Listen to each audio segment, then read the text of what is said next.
enough. There was somebody knocking and ringing at someone's street door. I was pretty well accustomed in my German street chambers to passing sounds. Usually I did not concern myself, sleeping or waking, with the doings, however noisy, of my neighbours, but this noise was too continuous, too insistent, too imperative to be ignored. There was some active intelligence behind that ceaseless sound, and some stress or need behind the intelligence. I was not altogether selfish, and at the thought of someone's need I was, without premeditation, out of the bed. Instinctively I looked at my watch. It was just 3 o'clock. There was a faint edging of grey round the green blind which darkened my room. It was evident that the knocking and ringing were at the door of our own house, and it was evident, too, that there was no one awake to answer the call. I slipped on my dressing-gown and slippers and went down to the hall door. When I opened it, there stood a dapper groom with one hand pressed unflinchingly on the electric bell, whilst with the other he raised a ceaseless clangour with a knocker. The instant he saw me, the noise ceased. One hand went up instinctively to the brim of his hat, and the other produced a letter from his pocket. A neat brougham was opposite the door. The horses were breathing heavily as though they had come fast. A policeman, with his night lantern still alight at his belt, stood by, attracted to the spot by the noise. "Beg pardon, sir. I'm sorry for disturbing you, but my orders was imperative. I was not to lose a moment, but to knock and ring till someone came. May I ask you, sir, if Mr. Malcolm Ross lives here?" "I am Mr. Malcolm Ross." "Then this letter is for you, sir, and the brougham is for you too, sir." I took, with a strange curiosity, the letter which he handed to me. As a barrister, I had, of course, odd experiences now and then, including sudden demands upon my time, but never anything like this. I stepped back into the hall, closing the door too, but leaving it ajar. Then I switched on the electric light. The letter was directed in a strange hand, a woman's. It began at once, without "Dear Sir," or any such address. "You said you would like to help me if I needed it, and I believe you meant what you said. The time has come sooner than I expected. I am in dreadful trouble, and do not know where to turn or to whom to apply.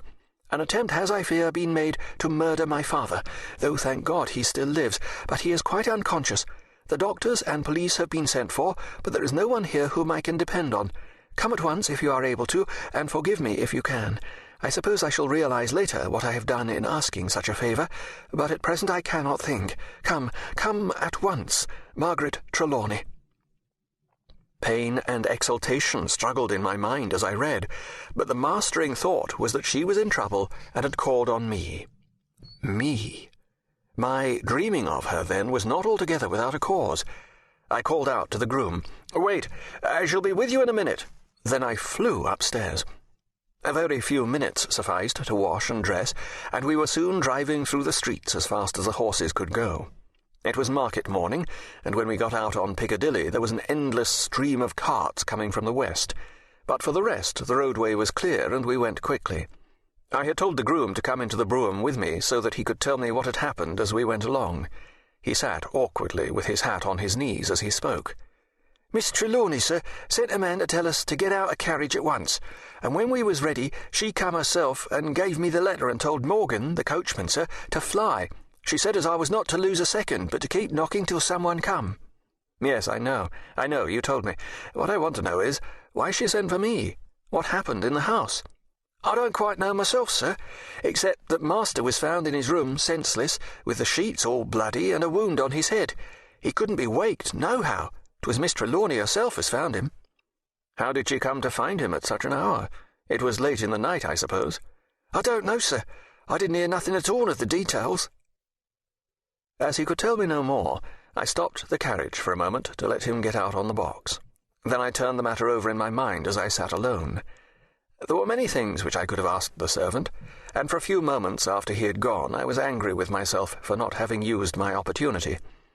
On second thought, however, I was glad the temptation was gone.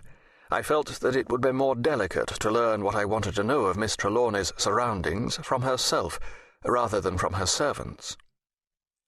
We bowled swiftly along Knightsbridge, the small noise of our well-appointed vehicle sounding hollowly in the morning air. We turned up the Kensington Palace Road, and presently stopped opposite a great house on the left-hand side, nearer, so far as I could judge, the Notting Hill than the Kensington end of the avenue. It was a truly fine house, not only with regard to size, but to architecture. Even in the dim, grey light of the morning, which tends to diminish the size of things, it looked big.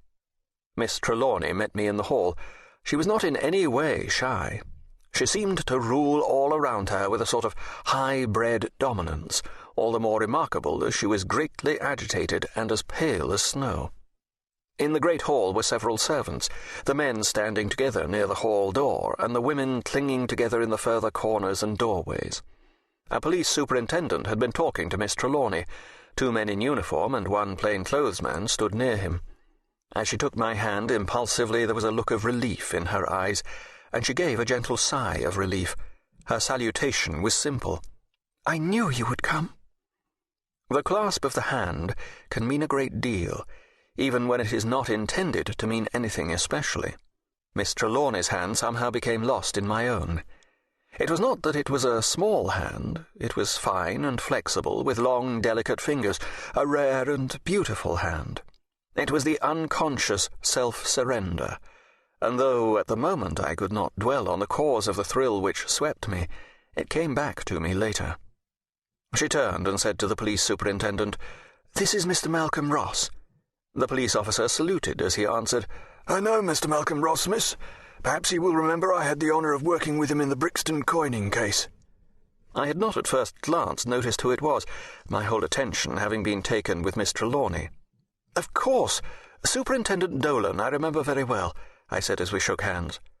I could not but note that the acquaintanceship seemed a relief to Miss Trelawney. There was a certain vague uneasiness in her manner which took my attention. Instinctively I felt that it would be less embarrassing for her to speak with me alone, so I said to the superintendent, "Perhaps it will be better if Miss Trelawney will see me alone for a few minutes.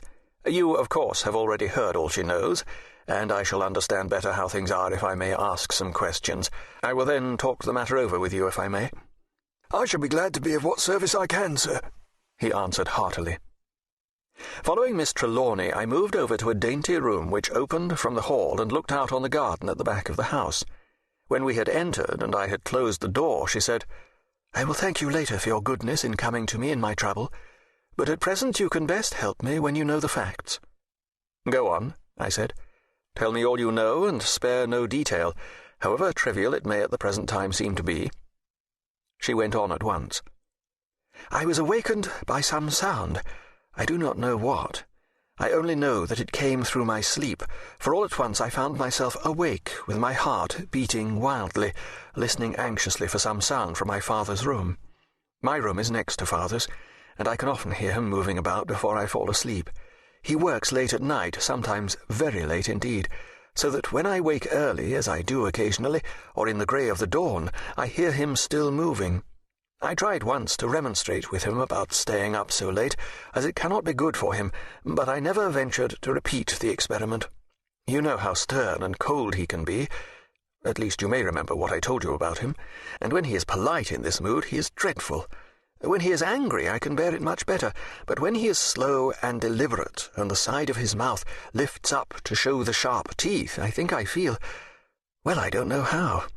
Last night I got up softly and stole to the door, for I really feared to disturb him.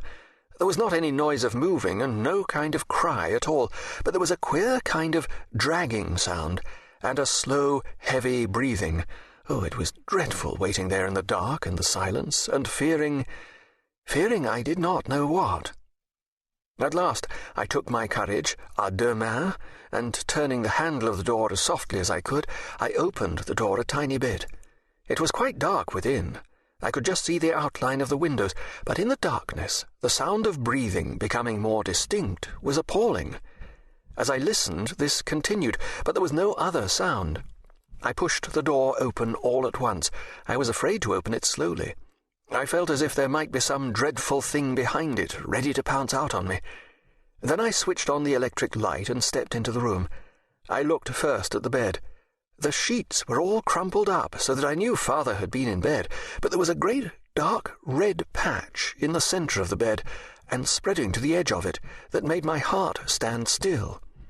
As I was gazing at it, the sound of the breathing came across the room, and my eyes followed to it. There was father on his right side, with the other arm under him,